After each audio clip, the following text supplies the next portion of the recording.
Todo el sistema parece funcionar con normalidad, pero en silencio se está formando algo que muy pocos están viendo: escasez.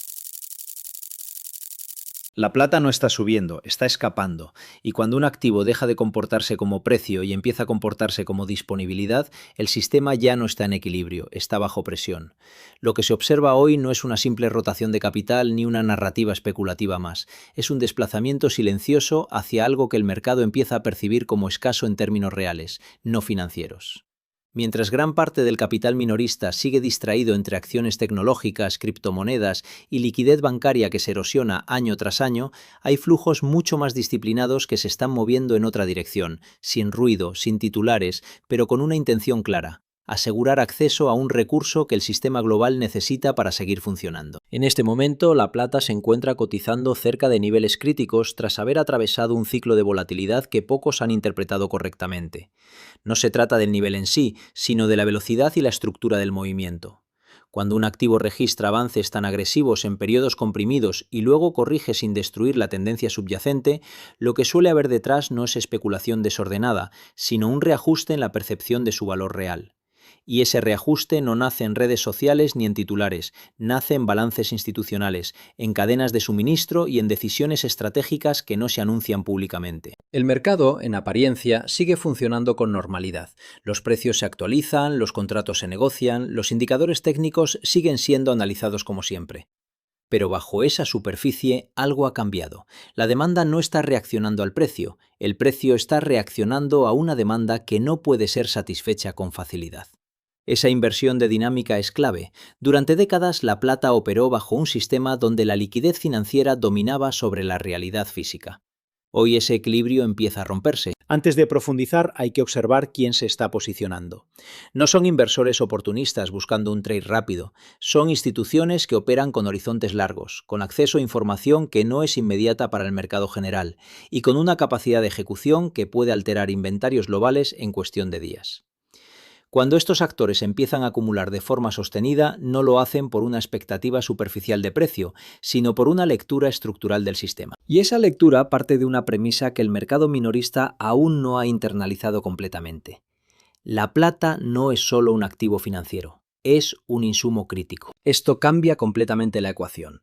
Un activo financiero puede inflarse y desinflarse sin consecuencias sistémicas inmediatas, un insumo crítico no. Si falta, se detienen procesos productivos, se ralentizan industrias completas y se generan cuellos de botella que terminan trasladándose a toda la economía. Aquí es donde la narrativa superficial empieza a romperse, porque mientras muchos siguen analizando la plata como un derivado del oro o como un refugio inflacionario, la realidad es que su comportamiento actual está mucho más vinculado a su rol industrial que a su historia como reserva de valor. Y esa transición es la que el mercado todavía no ha terminado de procesar. ¿Desde qué país nos estás viendo? Lo que realmente está impulsando este movimiento no es el miedo ni la especulación, es la convergencia de dos fuerzas que rara vez coinciden con esta intensidad: una demanda estructural en expansión acelerada y una oferta incapaz de responder en el corto y mediano plazo. Este es el punto de inflexión. No estamos ante un ciclo, estamos ante una compresión de disponibilidad. Durante los últimos años, el mercado global de la plata ha operado en déficit de forma consecutiva. Esto implica que el consumo anual ha superado de manera sostenida la producción. En condiciones normales, este tipo de desequilibrio se corrige con incentivos de precio que estimulan la oferta. Pero aquí aparece el primer elemento de fricción. La oferta de plata no es flexible. Aproximadamente entre el 75 y el 80% de la plata que se produce a nivel mundial no proviene de minas dedicadas exclusivamente a este metal, sino como subproducto de la extracción de cobre, zinc y plomo. Esto significa que incluso si el precio de la plata sube de forma significativa, la producción no puede ajustarse rápidamente porque depende de la dinámica de otros mercados. La oferta está en gran medida desacoplada de su propio precio. Al mismo tiempo, desarrollar nuevas minas primarias de plata no es un proceso inmediato. Desde el descubrimiento hasta la producción pueden pasar entre 8 y 12 años. En un entorno donde la demanda crece ahora, esa rigidez en la oferta se convierte en una presión acumulativa que el sistema no puede aliviar rápidamente. Ahora bien, la demanda. Aquí es donde la situación se intensifica. La transición energética, la electrificación del transporte, la expansión de la inteligencia artificial y la digitalización de infraestructuras están generando un consumo de plata que no tiene precedentes históricos en su composición. No se trata solo de volumen, sino de irreversibilidad. En el caso de la energía solar, la plata es un componente esencial en la fabricación de paneles fotovoltaicos. A medida que los gobiernos y las economías impulsan la instalación de capacidad renovable, el consumo de plata se incrementa de forma directa. Y lo crítico no es solo cuánto se consume, sino cuánto se recupera. Menos del 5% de la plata utilizada en estos sistemas vuelve al mercado a través del reciclaje. Es decir, cada instalación representa una salida prácticamente permanente del inventario disponible. En los vehículos eléctricos la situación es similar. La cantidad de plata utilizada por unidad es significativamente mayor que en vehículos de combustión interna debido a sus propiedades eléctricas y térmicas. No existe un sustituto eficiente que pueda replicar su desempeño en aplicaciones críticas como sistemas de alta tensión y componentes de control. A esto se suma la expansión de centros de datos impulsados por inteligencia artificial. Estos sistemas requieren materiales con alta conductividad y estabilidad térmica para operar de manera eficiente. La plata cumple ambas funciones de forma superior a otros metales.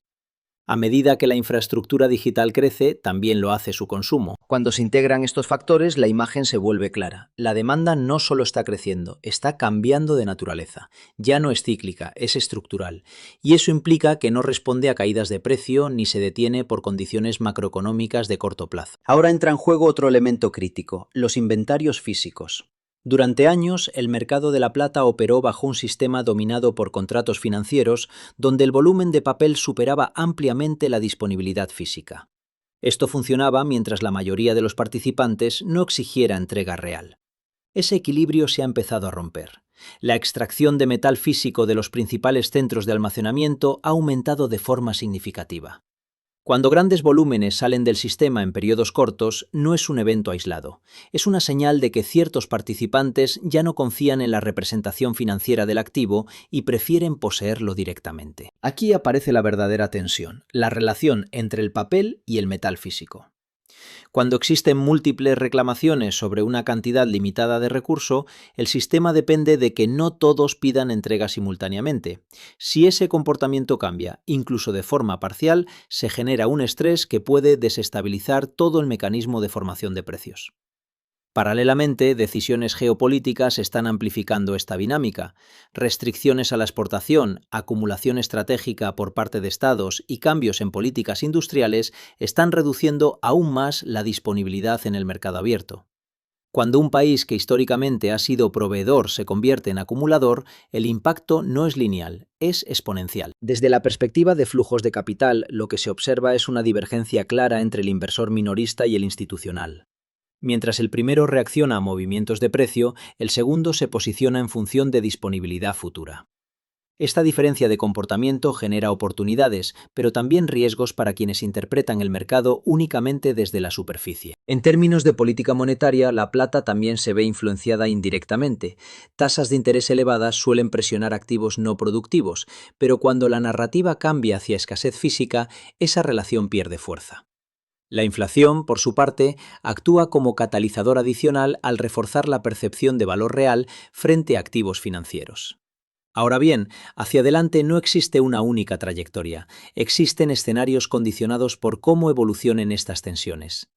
Si la demanda industrial continúa expandiéndose al ritmo actual y la oferta permanece rígida, la presión sobre los precios no será un fenómeno lineal, sino episódico, con movimientos bruscos impulsados por eventos específicos de disponibilidad. Si en cambio se produce una desaceleración económica global significativa, la demanda podría moderarse temporalmente. Pero incluso en ese escenario, la reducción en inversión minera podría agravar el problema de oferta en el mediano plazo, generando una compresión diferida. Existe también el escenario de intervención, cambios regulatorios, liberación de reservas estratégicas o ajustes en políticas comerciales podrían alterar la dinámica temporalmente. Sin embargo, estas medidas suelen redistribuir el problema, no resolverlo. Lo que debe observarse con precisión es la evolución de inventarios físicos, la relación entre contratos y metal disponible, las decisiones de política industrial en economías clave y la velocidad de adopción tecnológica en sectores intensivos en plata. Ahí es donde se define la dirección real del mercado, no en los titulares. La situación actual no es estable.